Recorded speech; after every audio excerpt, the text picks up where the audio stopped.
नमस्कार दोस्तों। आज मैं आपके लिए लेकर आई हूँ एक मजेदार और शिक्षाप्रद कहानी, लालची बिल्ली और चतुर चूहे की। यह कहानी हमें सिखाती है कि बुद्धिमानी और सतर्कता से हम किसी भी धोखेबाज से बच सकते हैं। तो चलिए बिना देर किए कहानी शुरू करते हैं। बहुत समय पहले की बात है। एक गांव में एक बड़ा पीपल का पेड़ था, जिसके नीचे कई चूहे रहते थे। वे सब मिलकर खुशी-खुशी अपना जीवन बिता रहे थे। लेकिन उसी गांव में एक लालची और चालाक बिल्ली भी रहती थी। वह हमेशा चूहों को पकड़ने की कोशिश करती, लेकिन चूहे बहुत तेज और सतर्क थे, इसलिए वह उन्हें पकड़ नहीं पाती थी। बिल्ली दिन रात सोचती रहती कि कैसे वह इन चूहों को धोखे से पकड़ सकती है। एक दिन बिल्ली पीपल के पेड़ के पास आई और भोली बनकर बोली, प्यारे चूहों, मैंने अब मांस खाना छोड़ दिया है। मैं अब सिर्फ भगवान का भजन करती हूँ और व्रत रखती हूँ। अब तुम मुझसे डरना छोड़ दो। मैं तुम्हारी कोई दुश्मन नहीं हूँ।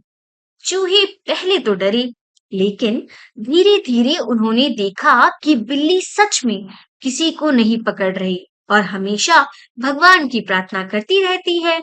अब चूहे निर्भय होकर बिल्ली के पास आते जाते और अपनी मस्ती में मगन रहते, लेकिन उन्हें यह पता नहीं था कि बिल्ली ने उनके लिए एक खतरनाक जाल बिछा रखा है। कुछ दिनों तक बिल्ली ने कुछ नहीं किया, लेकिन जैसे ही चूहों का भरोसा पूरी तरह से जम गया, उसने हर रात एक एक चूहे को पकड़कर खाना शुरू कर दिया।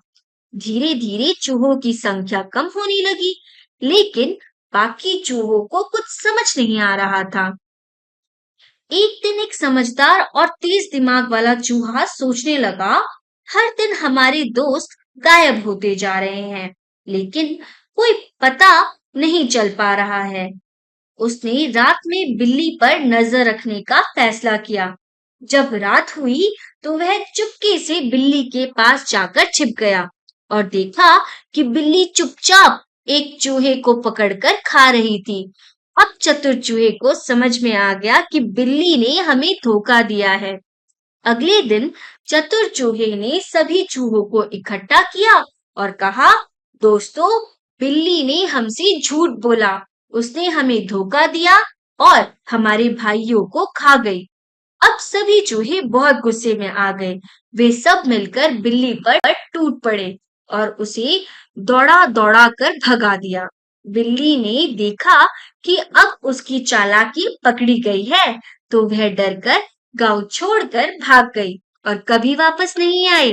अब चूहे फिर से खुशी-खुशी अपने पेड़ के नीचे रहने लगे। तो दोस्तों, इस कहानी से हमें 3 सीख मिलती है। पहली सीख, जल्दी किसी पर भरोसा नहीं करना चाहिए। दूसरी सीख, जो लोग अचानक बहुत अच्छे बनने लगते हैं, उन पर शक करना जरूरी है। और तीसरी सीख, धोखा देने वाले लोगों का अंत हमेशा बुरा ही होता है। तो दोस्तों, आपको यह कहानी कैसी लगी? अगर आपको मजा आया तो वीडियो को लाइक, शेयर और चैनल को सब्सक्राइब करना ना भूलें। अगली कहानी में फिर मिलते हैं। तब तक के लिए धन्यवाद।